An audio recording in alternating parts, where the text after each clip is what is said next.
I want her fired. Now! The words sliced through the opulent silence of Sakura Prime, sharp and cold as a shard of ice. Ethan Sterling's fist was clenched on the white linen tablecloth, his knuckles pale. In the center of his palm, a small, folded piece of paper was crumpled into a testament of his fury. Across the table, his potential investors from Tokyo shifted uncomfortably in their seats, their polite smiles frozen in place. The man they were considering entrusting with $100 million expansion deal was currently dismantling a waitress for the crime of being too good at her job. Aya Tanaka stood motionless a few feet from the table, her back ramrod straight. Her immaculate black uniform was a stark contrast to the storm of humiliation brewing in the air, a storm directed entirely at her. Her hands, clasped behind her back, trembled almost imperceptibly, the only sign of the terror gripping her.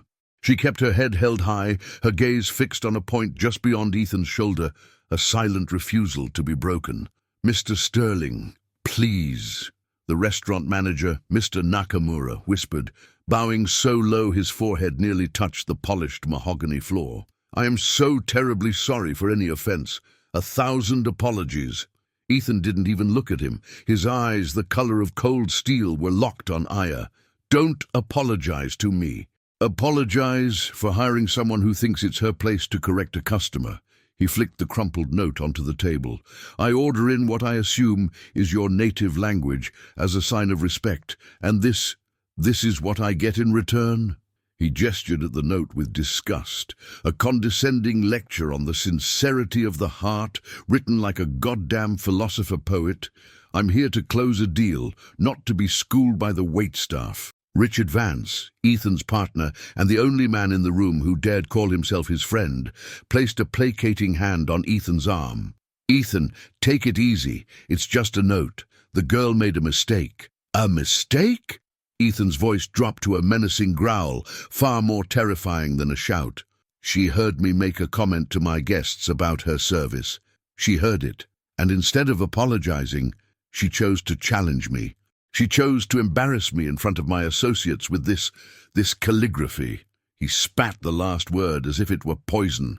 He didn't mention the part that truly infuriated him, that her Japanese, both written and implied, was so profoundly authentic it made his own, carefully practiced phrases sound like the clumsy babble of a tourist. He, Ethan Sterling, the man who mastered every system he touched, from software architecture to global finance, had been exposed as a fraud in a language he thought he had conquered. Aya's facade finally cracked. A single, silent tear traced a path down her cheek, but she did not make a sound. She simply stood there, absorbing the billionaire's rage like a sea cliff absorbs the crashing of a merciless wave. The sight of her tear seemed only to fuel Ethan's anger. It was a sign of weakness, and he despised weakness. "I will not be undermined in my own city," Ethan declared, his voice rising again. He turned his glare on the terrified manager. "You have two options, Nakamura. You either fire her right now in front of me, or I will not only never set foot in this establishment again, but I will make it my personal mission to ensure no one on my board, in my company, or in my entire social circle does either. I will ruin this place." The threat hung in the air, thick and suffocating. Sakura Prime's reputation was built on its exclusive clientele. Losing Ethan Sterling wasn't just losing one customer. It was losing a pillar of their entire business model. Mr. Nakamura's face went ashen. He straightened up slowly, his expression a mask of profound regret, and turned to Aya. "Ms. Tanaka," he said, his voice barely a whisper, his own Japanese fluent and laced with shame. "Please, collect your things from your locker. Your employment here is terminated." Aya finally looked at Ethan. For a single, fleeting second, their eyes met. His were burning with the triumphant cold fire of a victor. Hers held a universe of pain, disappointment, and a quiet, unbreakable dignity that infuriated him more than any defiance. She didn't plead, she didn't cry out, she simply gave a short, precise bow to Mr. Nakamura, turned, and walked away. Her steps were steady, her head held high, even as the tremor in her hands became a visible shudder. The investors began to murmur polite, meaningless things, trying to stitch the evening back together. Richard clapped Ethan on the back. "Well, that's that. You showed her who's boss. Now about that Wagyu." But Ethan wasn't listening. He watched Aya's retreating form until she disappeared through a door marked "Staff Only." He had won. He had asserted his dominance. He had put the help back in her place. He picked up the crumpled note from the table and smoothed it out, his thumb tracing the elegant, flowing characters. He had crushed her, yet the perfect artistic strokes of her calligraphy remained flawless, a silent indictment that mocked his brutish display of power. He felt a sharp, unfamiliar thorn of something ugly prickle beneath his victory, a feeling he refused to name. He shoved the note into his pocket, a bitter trophy from a battle he had started, won, and somehow, inexplicably, lost. 3 years earlier, the scent of indigo and mulberry silk was the scent of Aya Tanaka's childhood. In Kyoto, her family's textile business, Tanaka Fabrics, had been a legacy woven through generations, renowned for its artisanal quality and unwavering commitment to tradition. Her father was a master weaver, her mother a gifted dyer. Their life was one of modest, quiet pride. But their tradition was no match for the predatory tactics of modern global finance. A sleek, faceless investment firm from the West, Vertex Capital, had appeared like a vulture, offering a loan package that promised expansion and modernization. The terms were dense, the promises glittering. Her parents, trusting and unversed in the cutthroat language of international contracts, signed. The loan was a Trojan horse. Within a year, a series of calculated market manipulations and exorbitant hidden fees triggered a default. Vertex Capital moved in swiftly, seizing the company, the looms, the family home, everything. The Tanaka family was left with nothing but debt and the profound shame of losing a legacy that had survived wars and emperors. Aya, then a university student with a promising future in art history, dropped everything.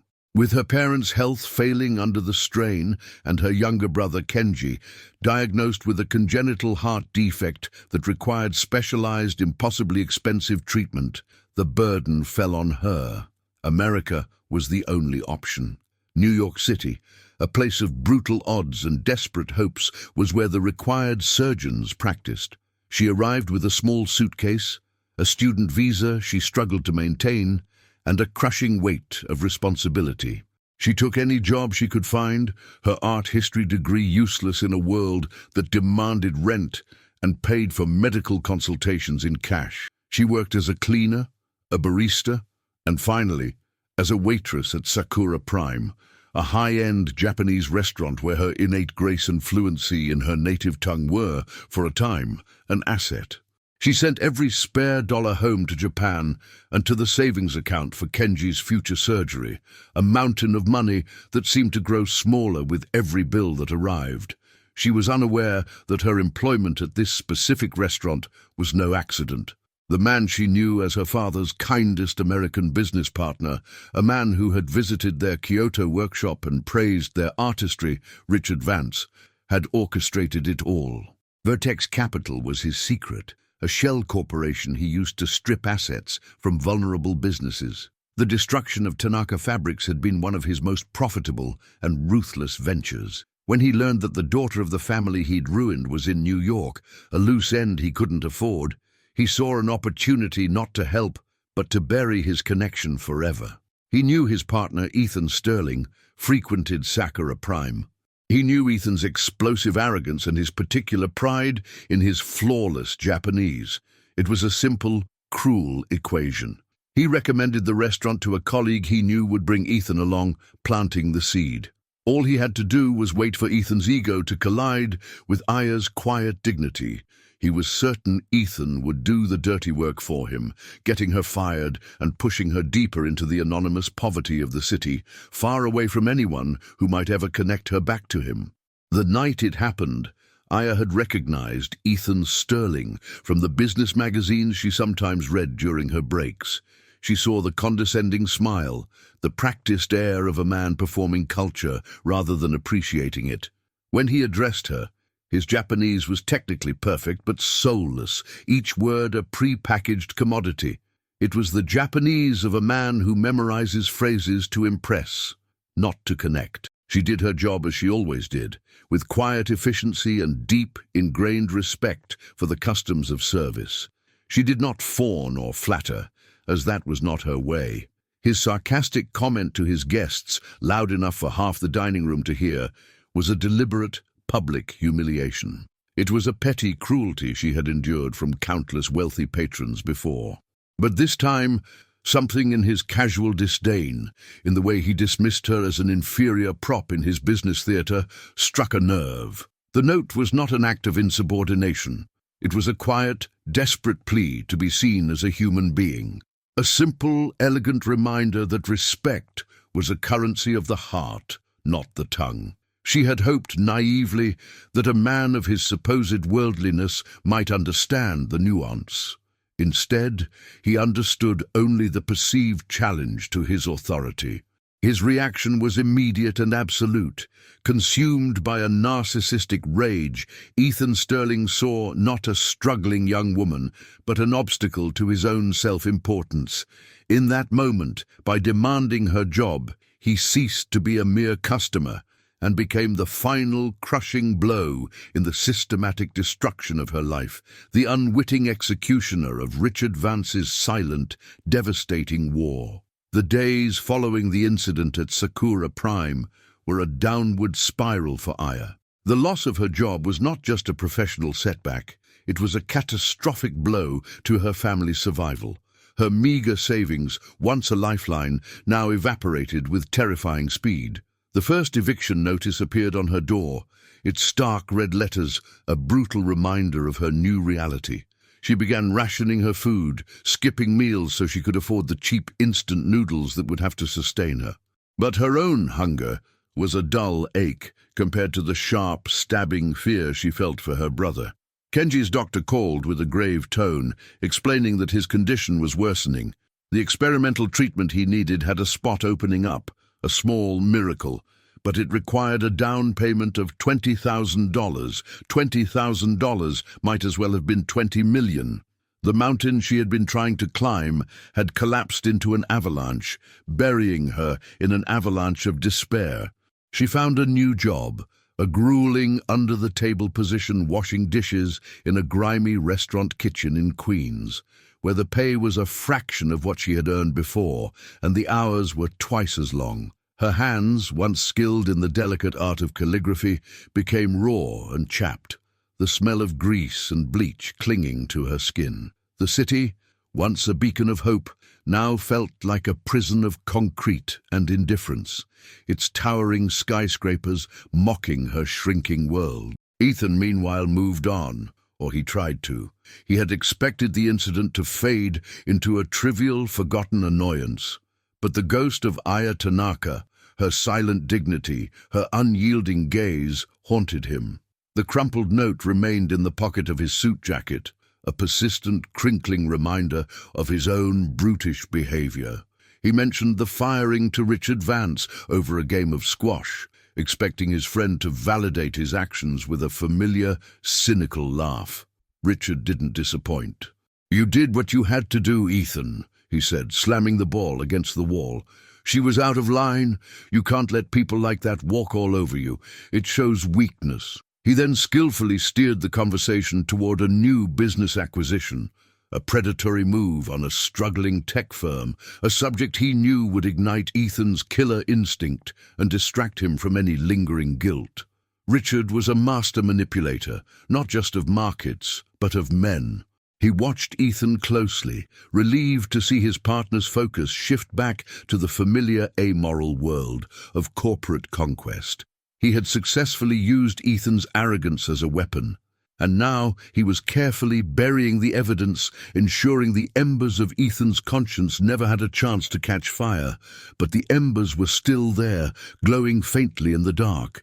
A week later, Ethan was walking through his cavernous penthouse apartment, a sterile museum of modern art and expensive furniture, when his housekeeper, a quiet woman named Sophia, startled him. She had dropped a tray of glasses, and the sound of shattering crystal echoed through the silent rooms. Sophia was mortified, her hands trembling as she knelt to pick up the pieces, apologizing profusely in broken English, her eyes wide with fear of being fired. Ethan opened his mouth to deliver the sharp, impatient reprimand that was his default response. He was about to tell her to be more careful, to remind her how much the glasses cost. But then he saw it. The same tremor in her hands, the same look of raw fear he had seen in Aya's. He saw not an incompetent employee, but a woman terrified of losing her livelihood over a simple mistake. The image of Aya leaving the restaurant, her head held high but her hands shaking, flashed in his mind. For the first time, he saw the connection between his wealth and the fear in the people who served him. "It's okay, Sophia," he heard himself say, the words feeling foreign in his own mouth. "Just be careful." He turned and walked away, leaving her stunned and confused on the floor. The incident was a small thing, a momentary crack in his armor of indifference, but it was a crack nonetheless. His cruel act at the restaurant had not been a clean, surgical strike. It had consequences, ripples of suffering that spread out into the world, and for the first time, Ethan Sterling was beginning to feel the unsettling tremor of their return. Weeks bled into a month, and the city's relentless pace should have erased the memory of the waitress. But the incident at Sakura Prime had left a splinter in Ethan's mind, an irritating, persistent burr he couldn't dislodge. It wasn't guilt. He refused to call it that. It was an unresolved variable, an equation that didn't balance.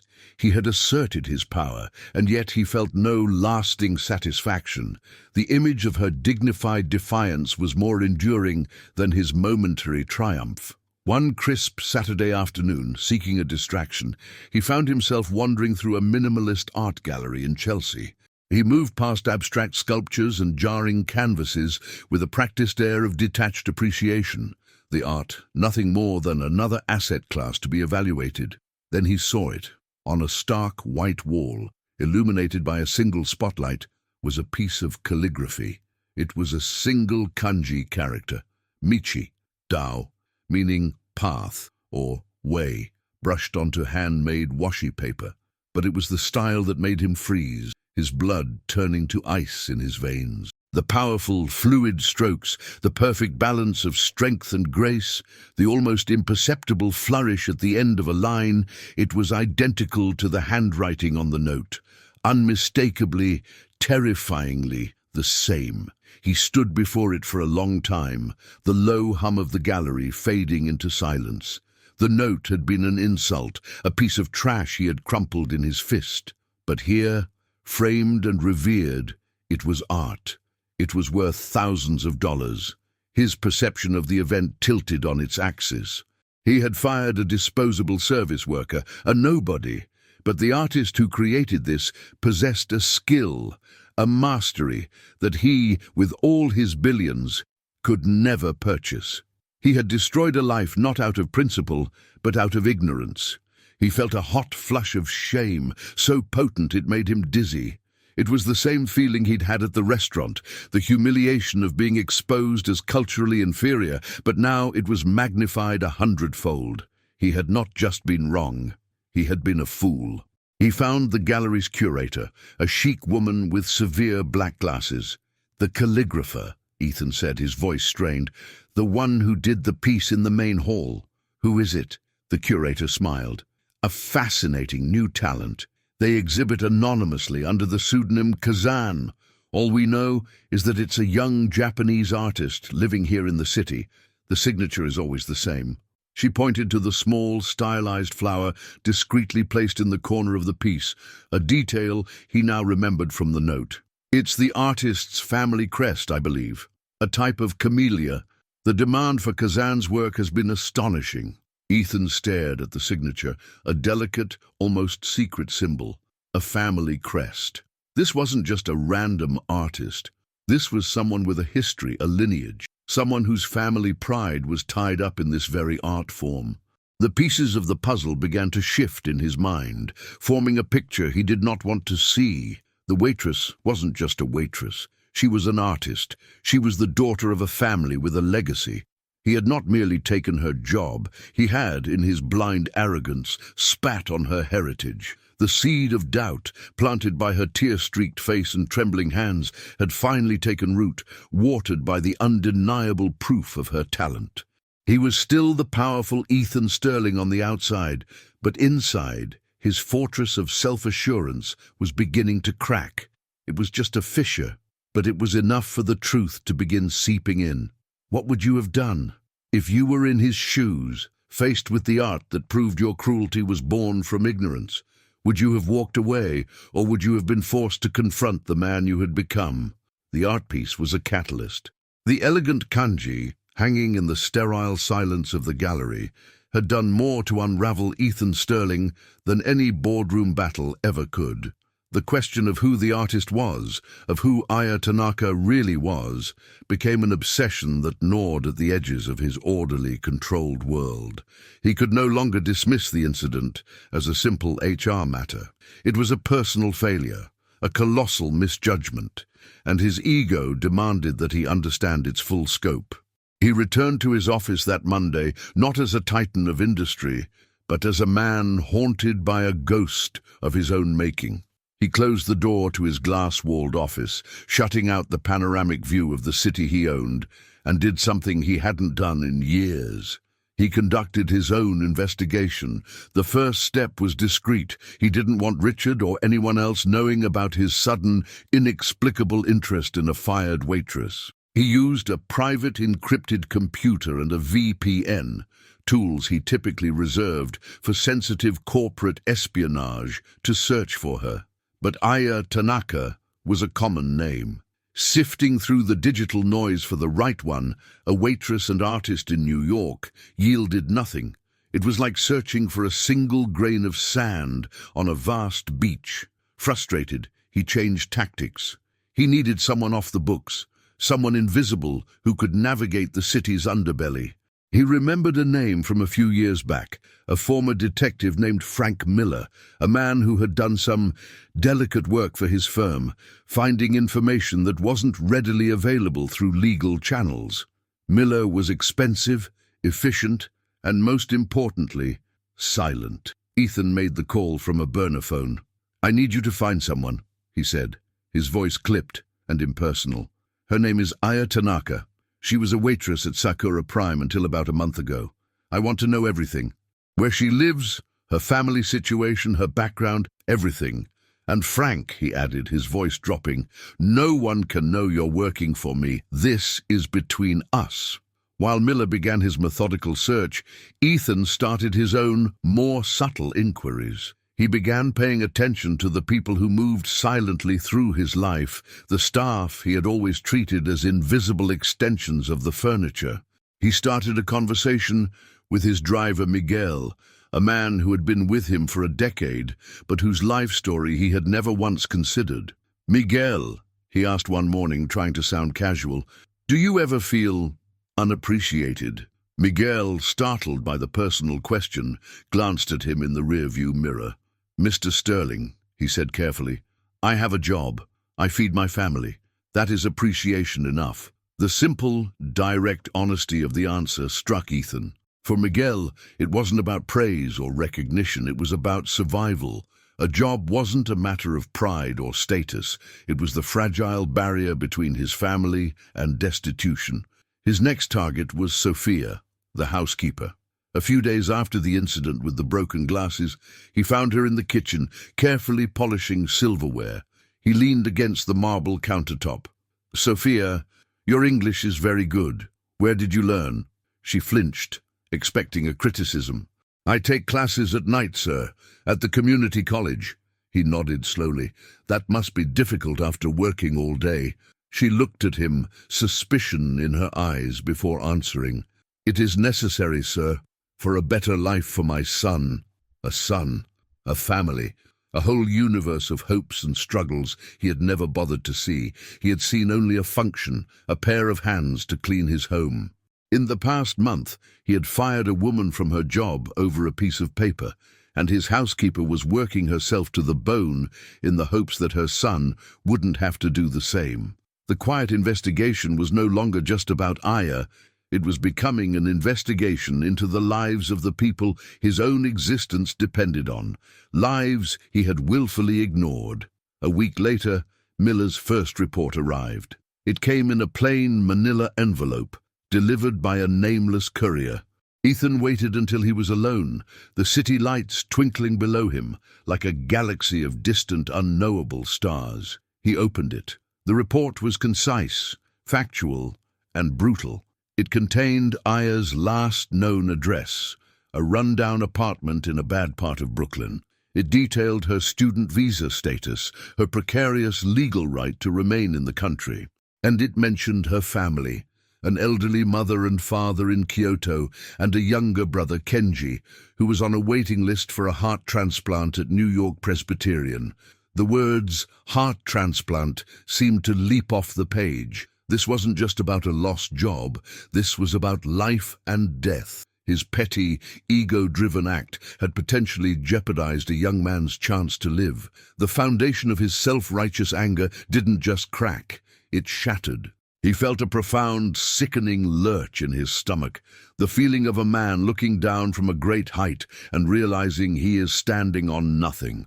The quiet investigation had yielded a terrible truth. He wasn't just a fool, he was a monster. Miller's first report was a punch to the gut. The second was a blow that shattered his ribs.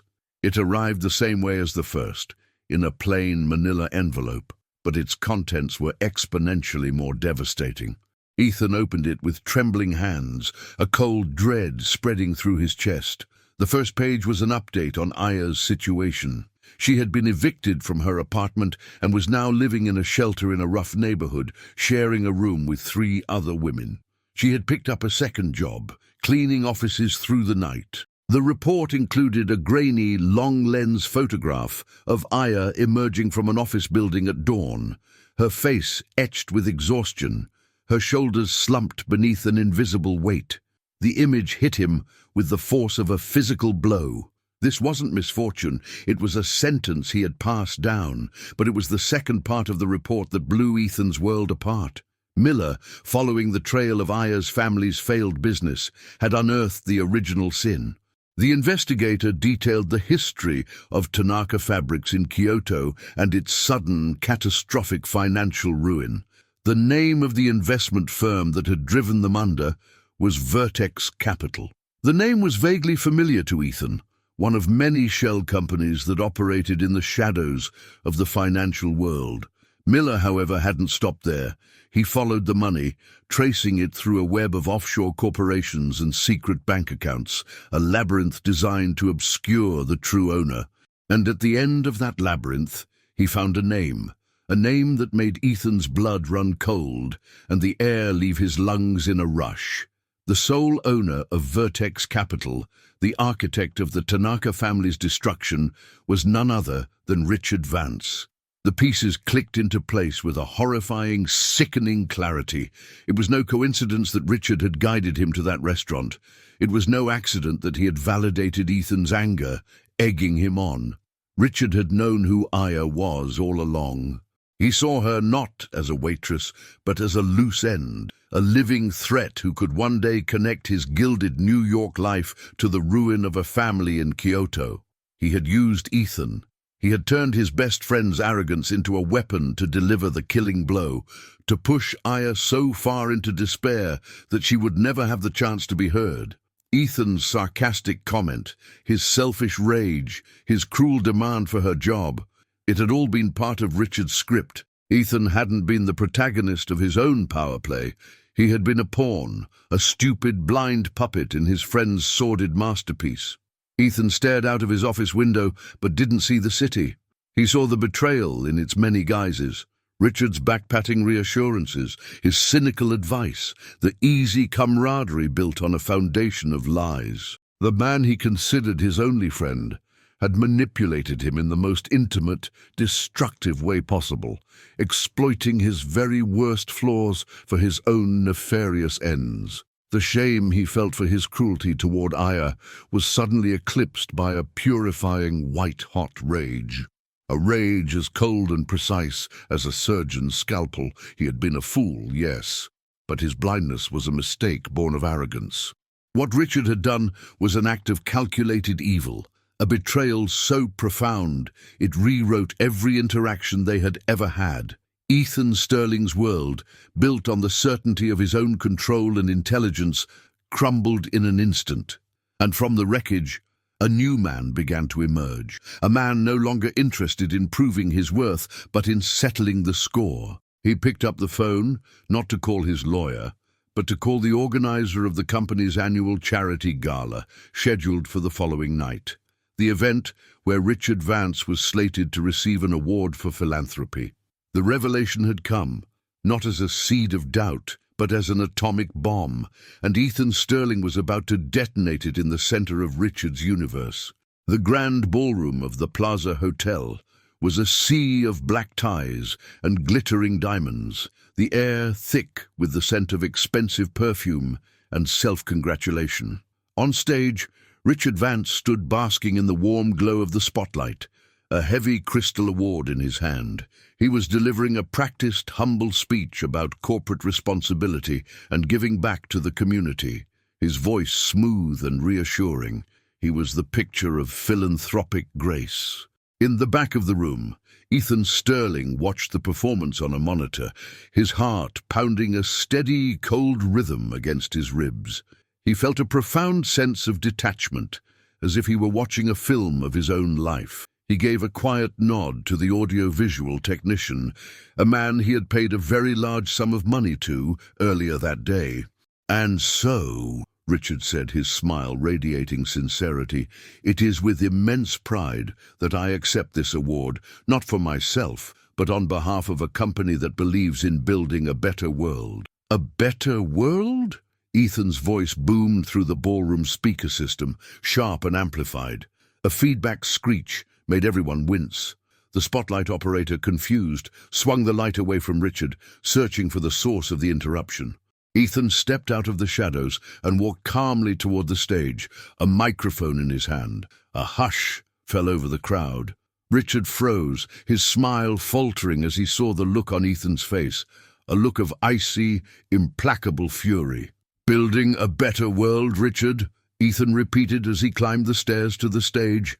"Is that what you call it?" He turned to the stunned audience. "For the past 5 years, my partner, Richard Vance, has been presented as a pillar of this community. Tonight, he's being honored for his charity." Ethan gave a short, bitter laugh. "But while you've all been applauding his public generosity, I'd like to show you a little of his private business acumen."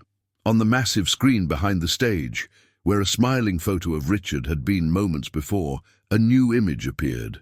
The intricate, damning flowchart of shell corporations and offshore accounts that Miller had uncovered. At the top was Vertex Capital. At the bottom was a single name, Richard Vance. Gasps rippled through the audience. Richard's face went white. "This," Ethan announced, his voice ringing with cold fury, "is how Richard Vance really makes his money. He targets small, family-owned businesses, bleeds them dry with predatory loans, and then seizes their assets. He destroys legacies for profit." The screen changed again, now showing a picture of a traditional Japanese workshop, the looms of Tanaka Fabrics. This was one of his victims, a family in Kyoto, a family he left with nothing. Richard finally found his voice, a strangled whisper into his microphone. "Ethan, what the hell are you doing? This is insane. It's slander." "Is it?" Ethan's eyes bored into him. The screen changed again, now displaying bank records, transaction dates, the irrefutable proof of Richard's financial warfare. And I was his weapon. I was the fool he used to deliver the final blow. He then confessed everything. The incident at the restaurant, his blind arrogance, his role in getting Ayatanaka fired. "I was cruel and I was wrong," he said, his voice raw with a shame that was palpable. "My actions were a disgrace, But my blindness was a mistake. What this man did, he pointed a trembling finger at Richard, was a calculated act of evil. He announced that a full copy of the evidence had already been sent to the district attorney's office and to Japanese authorities. He then looked out at the sea of shocked faces. Effective immediately, I'm taking a leave of absence from my company to dedicate myself to repairing the damage I have caused. He dropped the microphone. It hit the stage with a loud thud that echoed through the stunned silence. He walked off the stage, leaving Richard Vance alone in the spotlight, his philanthropic award looking like a worthless piece of glass in his hand, his empire of lies crumbling around him in real time. Ethan's journey of atonement began not with a check, but with a descent into the world he had helped to shatter. He found Aya in the pre-dawn hours, leaving her night shift as an office cleaner. She was exhausted, a ghost of the woman he had met at the restaurant. He didn't offer apologies or excuses. He simply stood before her on the gritty sidewalk and offered her the truth. He showed her the file, the proof of Richard's betrayal and his own complicity. He watched as she read, her expression shifting from disbelief to dawning horror, and finally to a quiet, heartbreaking understanding. He then told her he had established an anonymous trust to cover all of Kenji's medical expenses, fully and indefinitely. It wasn't charity, it was restitution. He also handed her the keys to a new apartment, fully paid for, near the hospital. "This is not a gift," he said, his voice quiet. "This is a debt, the first of many I have to repay." Aya looked at him. Her eyes, once filled with a mixture of fear and defiance, now held a deep, profound weariness. She didn't thank him. She simply took the file and the keys and walked away, leaving him alone on the cold city street. It was not forgiveness. It wasn't even acceptance. It was a start. 1 year later, the world had been reshaped by the echoes of that night at the plaza. Richard Vance was a ghost, his name now a whispered cautionary tale in the boardrooms where he was once celebrated. The public disgrace was absolute, but the legal battles were what truly broke him. Faced with overwhelming evidence of fraud and racketeering, he was financially obliterated, his assets frozen and seized to pay restitution to the dozens of families like the Tanakas that he had systematically destroyed. His freedom was a temporary, precarious thing as he awaited trial. A man stripped of his power, his friends, and his future. He was a hollowed-out shell, a testament to the destructive power of his own greed. In Kyoto, the scent of indigo and mulberry silk once again filled the air of the Tanaka family workshop. With a quiet, substantial investment from a silent partner in America, they had reclaimed their looms, their home, and their legacy. The business was flourishing, blending its ancient traditions with a new, modern sensibility, its story of ruin and rebirth making it a symbol of resilience in the Japanese artisan community. In New York, Kenji Tanaka, now 16, ran through Central Park, his laughter echoing in the crisp autumn air. A successful heart transplant, paid for by the anonymous trust, had given him not just a new heart, but a new life. He was healthy, vibrant, and full of the boundless energy of a boy who had been given a second chance at a future. Aya was no longer a waitress. She was the proprietor of Kazan, a serene, minimalist art gallery in Soho that showcased contemporary Japanese artists. Her own calligraphy was the centerpiece, her story lending a profound depth to the powerful, elegant strokes that had once been dismissed on a crumpled note. She had found her voice, not in words, but in her art, and the city was listening. Ethan Sterling visited the gallery on a quiet Tuesday afternoon. He was a different man from the one who had stormed into Sakura Prime a year ago. The sharp edges of his arrogance had been worn smooth, replaced by a quiet introspection. He had returned to his company, but his leadership style had fundamentally changed. He listened more than he spoke. He valued people over profits. He had learned the brutal lesson that true power was not the ability to command, but the capacity for empathy. He found Aya in the main exhibition room, adjusting the light on a new piece. She looked up as he approached, a calm, neutral expression on her face. He stood before her not as a billionaire, but as a man bearing the weight of his past actions. In simple, sincere Japanese, he asked the question that had been on his mind for a year. "Have you forgiven me?" Aya didn't answer immediately. She simply looked at him, her gaze clear and steady. Then she reached into the pocket of her elegant silk jacket and handed him a small folded note, just as she had done all that time ago. His heart clenched as he took it, his fingers fumbling to open it. Inside, her exquisite calligraphy drew a new message. When the heart opens, even the wounds of the past become a path to the garden of the future. Their eyes met, the space between them no longer filled with pain and contempt, but with a hard-won mutual respect. It was not an ending, but the promise of a new beginning, a testament that true wealth is not what you possess, but what you have the courage to become. We hope this story touched your heart. Tell us where you're watching from in the comments below, and if you want more stories about redemption and new beginnings, make sure to subscribe to the channel and hit the notification bell.